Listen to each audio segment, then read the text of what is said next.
9 və 11-ci siniflər asan yolla mətn necə işləyə bilərlər? Bu barədə video çəkirəm və bu 2025-ci il yeni test toplusudur. Gələk birinci sualdan başlayaq.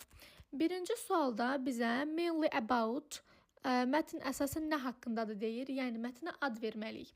Mətnə ad verərkən biz nəyə diqqət etməliyik? Birincisi, diqqət edə bilərik ki, mətndə ən çox hansı söz işlənir.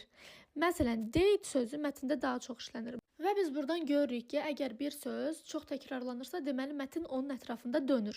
Burada date xurma deməkdir və biz buradan anlayırıq ki, söhbət xurmadan gedir. Birinci sualımızı yoxlayırıq mətnin birinci, ikinci cümlələrindən. Necə? Məsələn, baxırıq A variantına. Different sources of energy.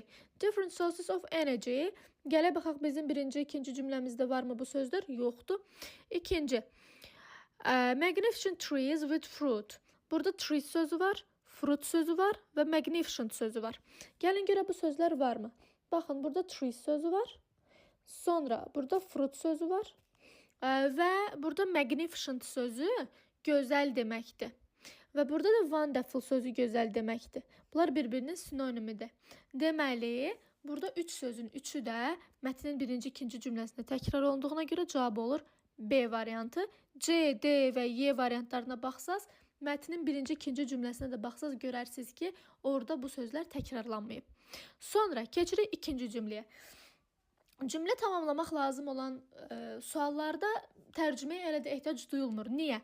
Çünki siz bunu mətndən axtarmalısınız. Məsələn, date sözü təkrarlanır deyə çox yerdə var deyə mən date sözünə fokuslanmıram. Keçirəm digər sözlər cümlədə axtarıram. Nəyi axtarıram? A lot of sugar sözünü mətndə axtarmalıyıq. Gəlirik mətndən tapırıq sugar sözünü. Sugar sözü harda var? Burada var. Gördük, sadəcə bir yerdə sugar işlənib. Deməli, mətn bura aiddir. Və sugarın işləndiyi ümumi cümləni tapırıq. Baxın, bütün cümlə budur sugarın işləndiyi. Deməli, bizim variantımız bu cümlədən olmalıdır. Və burada variant hansıdır? Burada cavab A variantıdır. Niyə? Çünki burada görsəz, baxın, instead of var. Gəlirik variantımıza baxırıq. Burada da instead of var, görürsünüz. Deməli, burada cavab nə olur? A variantı olur. Və digər B, C, D, Y variantlarındakı cümlə bizim verilən cümləmizdə, baxın bu verilən cümləmizdə yoxdur deyə biz onu götürə bilmərik. Sonra üçüncü sualda bizdə false, səhv olanı istəyir və biz bunu yenə verilən cümlələrin hamısını mətndə axtarmalıyıq. Bu zaman biz diqqət eləməliyik dediyim kimi saylara, feillərə, feillərin inkarlıqda işlənməsinə, feillərin sinonimləri ilə işlənməsinə diqqət etməliyik. Baxırıq birinciyə. The date palms are used to build houses. Xurma ağaclarından ev tikmək üçün istifadə olunur. Gəlin görək bu mətndə öz əksini tapıbmı? Burada biz görə bilərik use its hard parts of build houses. Baxın, burada build houses sözü var və burada da build houses sözü var. Deməli, bu doğrudur. Ona görə bunu götürmürük. Çünki bizdən səhv olanı istəyir. Bir olan variantları çıxdıq. Ya 2, 3 ya da 3, 4 qalır. Deməli, 3 dəqiq səhvdir. 3-ü götürürük. İndi 2 ilə 4-ü yoxlayırıq. 2-də deyir, animals can't eat the fruit of the date palms. Heyvanlar palma ağaclarını yemirlər. Gəlirik heyvanlar sözünü mətndən tapırıq. Baxın, heyvanlar sözü buradadır. Feed animals with it. Burada feed sözü var. Baxın, belə yazılır. Görünməyə bilər. Feed sözü. Feed yemləmək deməkdir. Bu mənaya gəlir ki, feed animals with it. Heyvanlar onlarla yemlənirlər. Yəni, heyvanlara onları vermək olar. Baxın, heyvanlar, burada heyvanlar yazılıb 2-də. Animals. Gəlirsiniz mətndə, tapırsınız animals sözünü. Deyək ki, tərcümə eləyə bilmirsiniz. Baxın, animals sözü buradadır. İndi görünməyə bilər. Animals olan cümlənin baxın, burada heç bir inkarlıq yoxdur. Feed animals with it, use its hard parts of build houses. Bu cümlədə inkarlıq yoxdur. Amma gəlin variantınıza baxın, burada can't var. Animals olan cümlədə can't yazıb. Deməli, bu səhvdir. Cavab da olur 2 və 3. Y variantı. Dördüncü sualda biz doğru cavabı tapmalıyıq. Correct answer.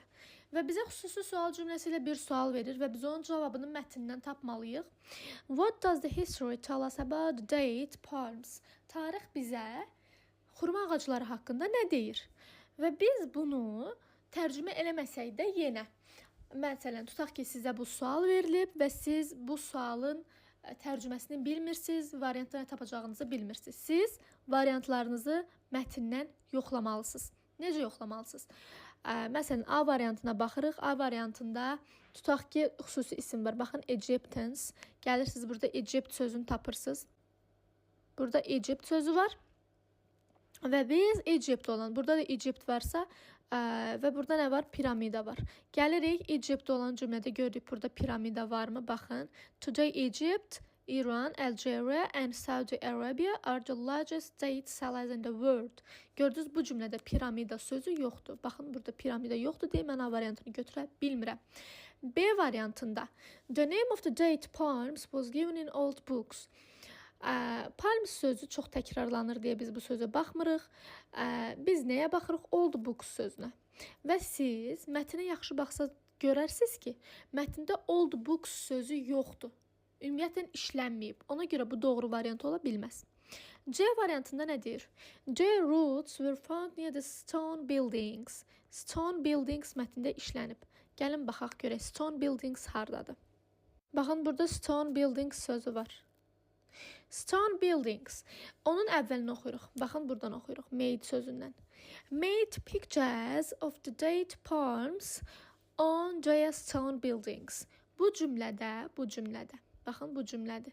Biz the roots sözünü görmədik və ümumiyyətlə mətndə the roots sözü işlənmir deyə C variantı yenə yanlış olur. Sonra baxırıq D variantına. The ancient people drew pictures of date palms on the stones. Yenə bu variantı biz mətndən axtarmalıyıq. Baxın, buradadır. Made pictures of the date palms on the stone. Eyni cümlədir. Burada da pictures deyir, orada da pictures deyir. Sadəcə burada bir fərq nədədir? Burada yazılıb drew pictures. Şəkil çəkmək. Drew çəkmək deməkdir. Burada made, şəkil düzəltmək. Deməli, burada made sözü drew sözünə sinonim ola bilər. İkisi də şəkil çəkmək, şəkil düzəltmək mənasını verir deyə burada D variantı doğru olur. Sonra keçirik 5-ci testə. Choose the true statements. True, yəni doğru olan variantı tapmalıyıq. Yenə variantlarımızı mətndən müqayisə edirik. Bu zaman diqqət edəcəyimiz 3 şey var.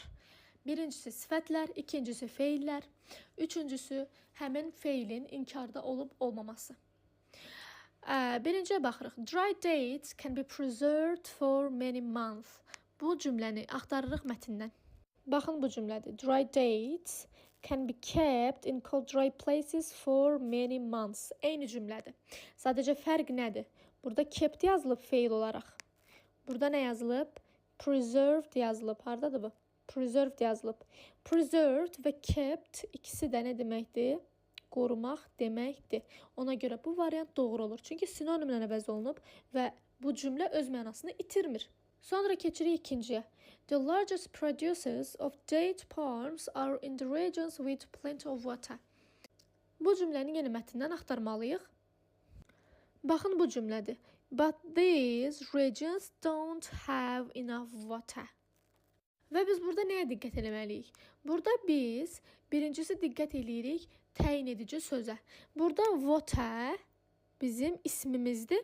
Və ismin qarşısında onu təyin edən söz var. Plenty of. Plenty of çoxlu deməkdir. Və burada water'ın qarşısındakı söz nədir? Baxın burada. Water'ın qarşısındakı söz enough'dır. Enough isə kifayət qədər deməkdir. Burada deyir ki don't have. Həm də ki burada feilimizdə inkarlıq var. Görürsünüz, water olan cümlədə don't, inkarlıq var. Amma burada ikincidə water olan cümlədə inkarlıq yoxdur. Baxın, ar görürsünüz, cümlə xəbərdir və təsdiqdədir. Ona görə 2 səhv olur. 3-də some people prefer date palms to sugar. Sugar olan cümləni gedirik tapırıq və görək orada prefer sözü varmı? Prefer üstün tutmaq deməkdir. Burada biz baxırıq sugar olan cümləyə. Baxın, sugar buradadır və bu sugar olan cümləyə baxsaz görərsiniz ki, burada prefer sözü yoxdur. Bir dənə instead of sözü var, feili var. Instead of əvəzinə deməkdir. Amma prefer nəyisə üstün tutmaq deməkdir. Ona görə 3 yanlış olur. Yəni feillər bir-birini əvəz eləyə bilmir və məna itir.